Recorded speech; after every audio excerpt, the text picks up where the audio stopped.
poder, o que é que faria?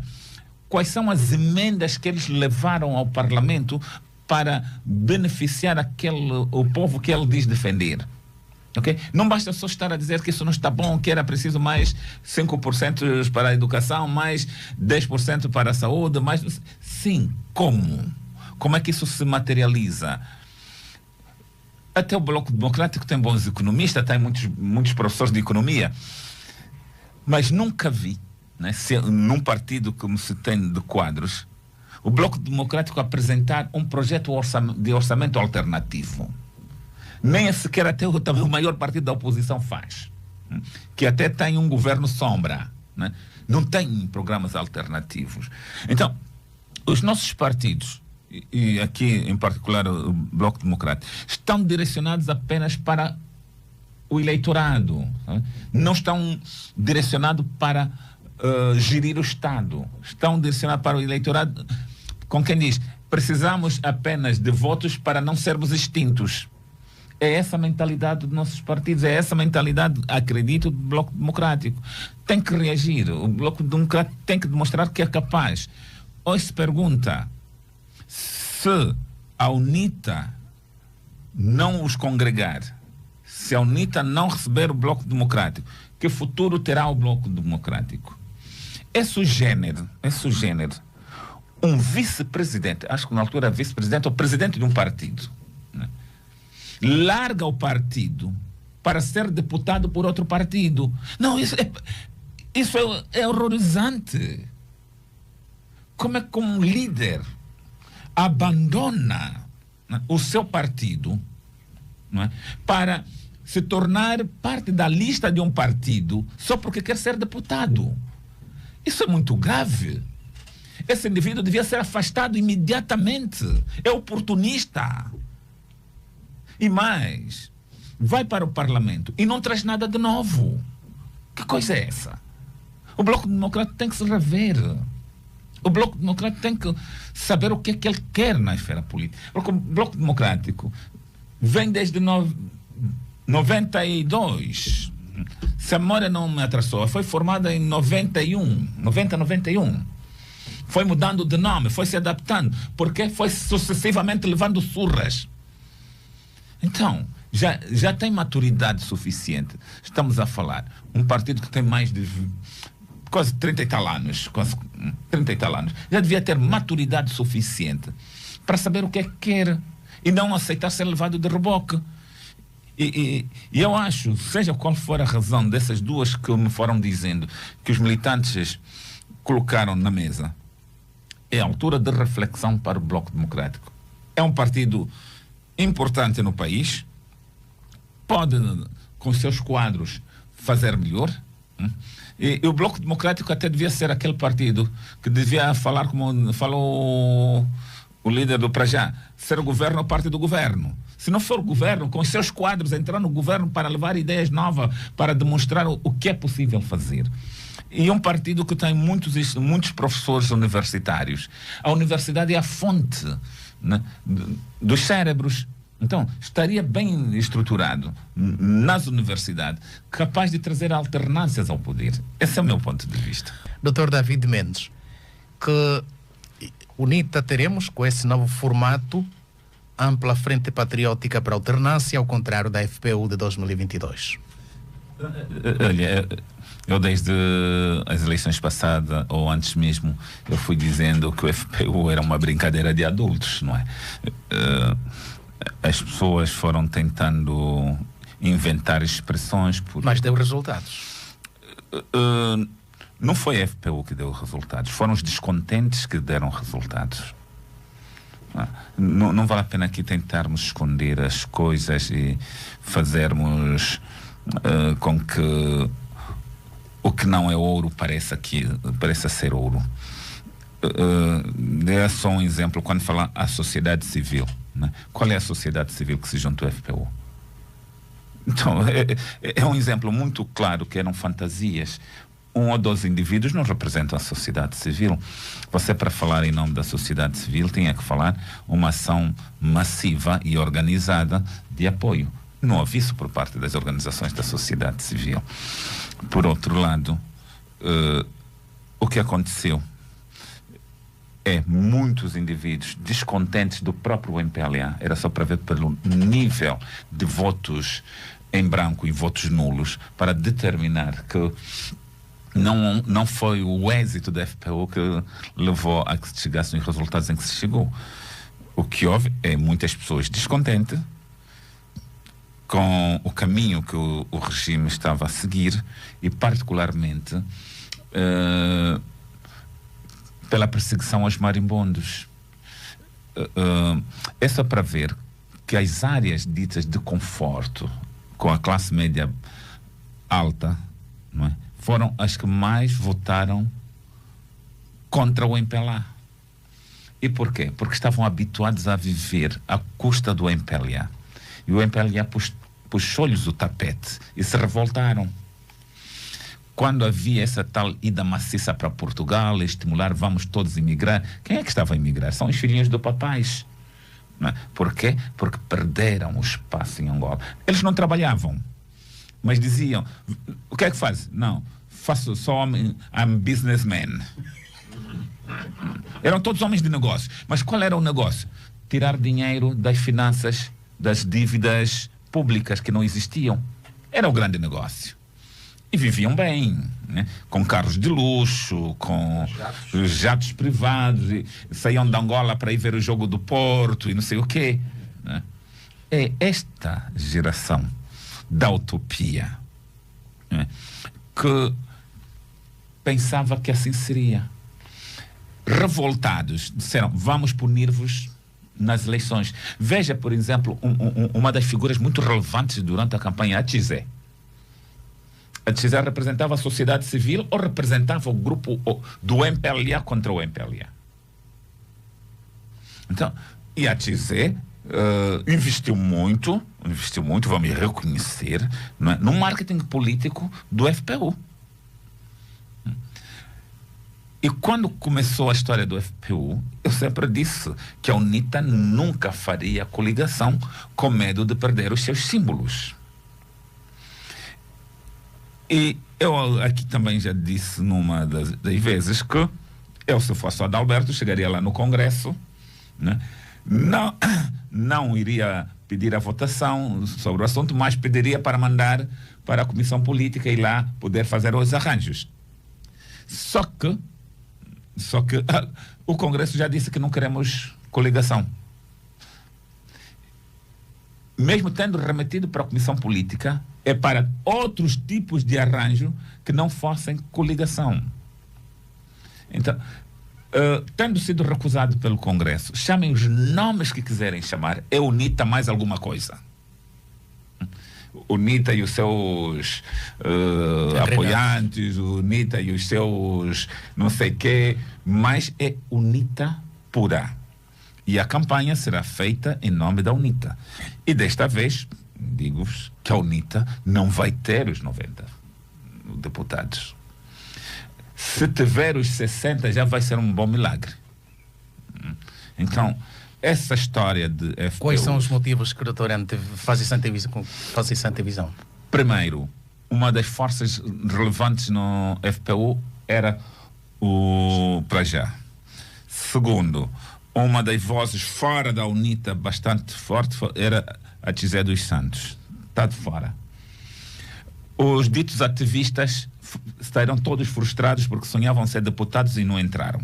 Um ou outro teve a sorte de entrar, a maioria não entrou e nem é tido nem achado. Há uma crise no seio dos ativistas clara de contestação à UNITA. Por outro lado, o MPLA aprendeu com aquelas eleições.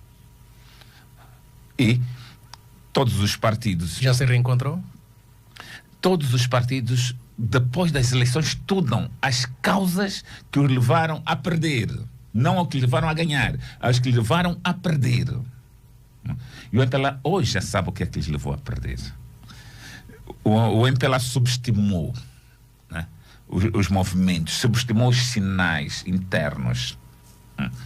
Era muito visível que até nas Forças Armadas e na Polícia Nacional exteriorizavam, né, atos anti-MPLA. E muitas dessas pessoas levadas não por consciência, mas pelas redes sociais, pelo impacto. Falar mal, você vai num sítio falar mal do presidente João Lourenço ou falar mal da UNITA, dá aplausos. Então essas pessoas se envolviam nisso, né?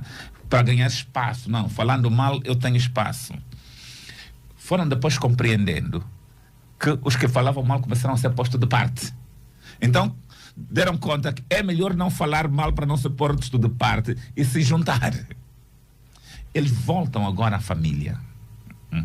Quando você vê o MPLA no bairro, aí visitar antigos militantes, indivíduos até que já tinham sido esquecidos há muitos anos. Isso para quê? Para voltar à grande família, se reorganizar para dar o passo seguinte. Por isso, quando nós analisamos não que o MPLA está a perder terreno, a UNITA hoje já não consegue fazer aquelas grandes manifestações que fazia. Por quê? Porque o MPLA também começou a ganhar terrenos.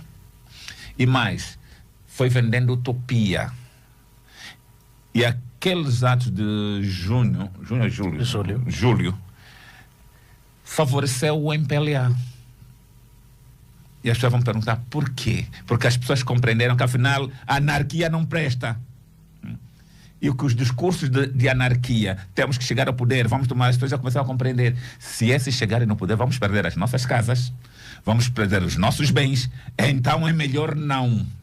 Quer dizer, teve um efeito negativo para a oposição. Você veja, aquilo começou com muita intensidade, os próprios partidos iam estimular. Hoje ninguém quer falar naquele assunto. Hoje estão num silêncio como se nunca tivesse existido aqueles 3 dias. Nem até dos que estão presos, né, se fala. Não há campanhas a favor dessas pessoas que estão presas por razão daqueles 3 fatídicos dias. Então, é ilusório pensar que o MPLA e a UNITA vão ser os únicos a disputar o espaço e os descontentes vão todos voltar na UNITA. Não é verdade. Muito obrigado, doutor. Só para concluir, há outras forças políticas emergentes que vão dividir os votos dos contestatários. Temos o Partido Liberal, que surgiu agora, o partido do ex-ministro do Comércio, não sei qual, das Finanças, do Bessa, temos, sei lá, uma pluralidade de partidos. Está aqui o nosso companheiro, o doutor Alex, que ainda está calmo à espera do momento do no balneário. Então, ainda vai haver... Não é para velozes. É para fundistas. Então, não pensemos que a ampla FPU vai ser um milagre, porque já não vai ser. Porque a FPU, se tivesse de ser, teria ganho as eleições anteriores. Não ganhou, já perdeu a oportunidade. É uma matéria muito sensível. Eu não li a acusação, não sei se já está em fase judicial com despacho de pronúncia ou houve omissão por parte do general a não abertura de instrução contraditória. Porém, não deixo de fazer uma análise política. Quero sair da análise jurídica para a análise política. A análise jurídica na medida em que, em meu entendimento, que esses crimes foram cometidos há muitos, muitos anos atrás. Por que é que só agora? O que é que esteve na base de tanta demora? Por outro lado, estamos num período em que Higino Carneiro se propõe a concorrer à presidência do MPLA. E disse eu, numa das minhas intervenções aqui, que este era o princípio do fim do Higino Carneiro. As pessoas poderão dizer que a acusação não é bastante para o impedir de concorrer às eleições no MPLA. É, porque ninguém vai querer votar num militante que tem um processo de crime dos mais graves do ponto de vista de imagem. Porque estariam a votar num indivíduo que a oposição facilmente haveria de pegar para demonstrar que não é a pessoa certa para o lugar que pretende. Então, está aberto o caminho para Higino Carneiro terminar a sua carreira política e o seu sonho de um dia vir a ser presidente. As pessoas dirão, mas ainda não foi condenado. Sim, judicialmente ainda não foi condenado, mas publicamente já está condenado. No seu partido a sua imagem já está beliscada. Independentemente de vir a ser absolvido ou não, a sua imagem já está posta em causa. Por isso, acredito que os órgãos judiciais devem se afastar das motivações políticas. Se o Ministério Público esperou mais de 5 ou 10 anos, mais de 10 anos, para trazer a de cima determinado processo, por que é que agora, numa fase de pré-campanha, numa fase em que alguém diz que quer concorrer, saem esses processos? Doutor, juridicamente esses casos prescrevem, olhando pelo tempo? Todos os crimes, menos de genocídios e outros que não me vêm agora à memória, prescrevem. E este caso daria lugar à prescrição. Se passasse 15 anos, se a memória não me traiçoa, 10 ou 15 anos. Mas o que está aqui em causa não é o prazo da prescrição. O que está em causa é o prazo da acusação. Por que é que levaram tanto tempo para formularem a acusação? Por quê? Por que é que o Ministério Público escolheu este momento para apresentar a acusação? Eu acho que, como eu disse anteriormente, o Ministério Público deve demonstrar que é um órgão neutro. O Ministério Público não pode passar a imagem pública de que é um órgão politicamente manipulável. Dissemos nós atrás que, já no caso do Copelipa, demonstrou que fez uma acusação sem suporte, levou a julgamento, o Copelipa acabou absolvido, mas depois de terem manchado a imagem dele. Agora, Higino Carneiro, candidato assumido à presidência do MPLA, não se diga que vai ganhar ou não vai ganhar, mas aquilo que está em causa, por que é que o Ministério Público vem nesta altura? Por que é que numa altura em que há um interesse político relevante, vem colocar a imagem de um potencial candidato, né, queimada? Vem arrastar a sociedade contra este candidato. O Ministério Público não pode, a Procuradoria-Geral da República, não pode ser tratado como um órgão de perseguição política. E se fala muito nisso, processos de perseguição política. E agora, por tudo e nada, alguém é constituído arguido. O teu vizinho não gosta de ti, apresenta uma queixa, quando você for para lá, já é arguido. Eu próprio já fui constituído arguido sem ser ouvido. Então, essa prática de mancharem o bom nome das pessoas, essa prática de usarem o judiciário como fonte de ameaça, como fonte de terror, isso é das ditaduras. A justiça não pode ser um órgão ao serviço da ditadura. A justiça deve ser um órgão de confiança, em que as pessoas acreditam. É o lugar em que as pessoas se sentem mais seguras. E não o que está a acontecer agora. Seja qual tenha sido o crime cometido por Higino Carneiro, este não é o momento certo. Politicamente isso não reabilita a imagem de Higino Carneiro? Prejudica. Isso só prejudica Higino Carneiro. Isso só põe em causa o seu bom nome, a sua imagem. Querendo ou não, vamos ser realistas. Isso tem uma mão política.